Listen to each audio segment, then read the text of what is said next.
Bank जो है वो बिहार से हर साल करीब करीब 2 से 2.5 लाख करोड़ रुपया ट्रांसफर करते हैं दूसरे राज्यों में। ये पैसा बिहार के लोगों का पैसा है।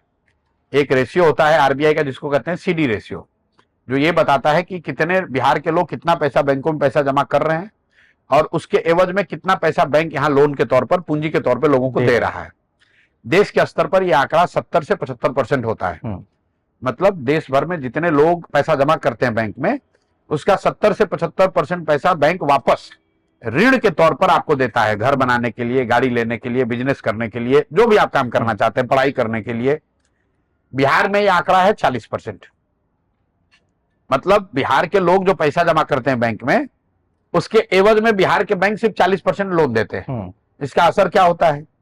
इसका असर यह है कि 1990 से पिछले वित्तीय वर्ष तक बिहार से बैंकों ने 26 लाख करोड़ रुपया ट्रांसफर किया दूसरे राज्यों में। 26 लाख करोड़ रुपया। ये टाटा बिरला का पैसा नहीं है, किसी उद्योगपति का पैसा नहीं है, बिहार की आम जनता, ये बिहार की आम जनता का पैसा है। ये पैसा गया कहां?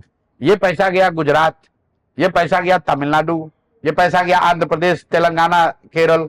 क्योंकि वहां सीडी रेशियो कितना है?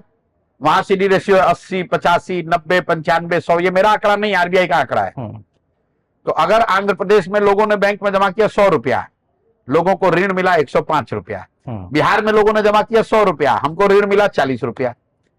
तो सीडी रेशियो, अब आप कहेगा बिहार में इसकी चर्चा तो होती नहीं है। आप पत्रकार है, आप रिसर्च करके आए, आप भी नहीं सवाल पूछे कि बिहार में सीडी रेशियो कम क्यों है? क्योंकि यहां ना लोगों को, नेताओं को इसकी समझ है, ना इस पर कोई ध्यान है। और ऐसा नहीं कि ये बैंकों की मनमर्जी है कि वो जहां चाहे वो करें। ये मुख्यमंत्री के अध्यक्षता में एक कमिटी होती है जो कि जिसका काम है ये देखना कि कम से कम 70% सीडी रेशियो को बना के रखा जाए। मतलब अगर 100 रुपया बिहार के लोगों ने जमा किया तो 70 रुपया बिहार के लोगों को लोन कर्ज मिले। लेकिन जैसे यहाँ का दरोगा मुख्यमंत्री का बात नहीं मान रहा है, शिक्षक, डॉक्टर, बीडीओ, सीओ नहीं मान रहा है, वैसे बैंकर भी बात नहीं मान रहे हैं। तो बिहार में अगर एक सपोर्टिव इन्वायरमेंट हो, बैंकर्स के साथ मिलकर काम किया जाए, तो अगर यहां 70% भी सीडी रेशियो कर दिया जाएगा तो हर साल 2 से 2.5 लाख करोड़ रुपया एक्स्ट्रा, बजट की जरूरत नहीं है, एक्स्ट्रा पैसा लोगों को उपलब्ध हो जाएगा पूंजी के तौर पर, कर्ज के तौर पर, कैपिटल के तौर पर, जिसका बड़े पैमाने पर असर समाज में होगा। तो अगर आप आज 1 कमरे का घर बना रहे हैं तो आप 4 कमरे का घर बनाने की स्थिति में होंगे।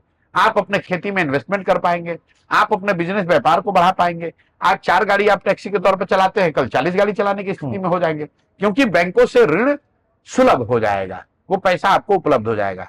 ये पूछना शुरू कीजिए कि ये प्रशांत किशोर कह रहे हैं कि आरबीआई का डेटा है कि 1990 से लेकर 2023-24 के फाइनेंशियल वित्तीय वर्ष तक 26 लाख करोड़ रुपए से ज्यादा पैसा बैंकों ने आधिकारिक तौर पर बिहार से ट्रांसफर किया है।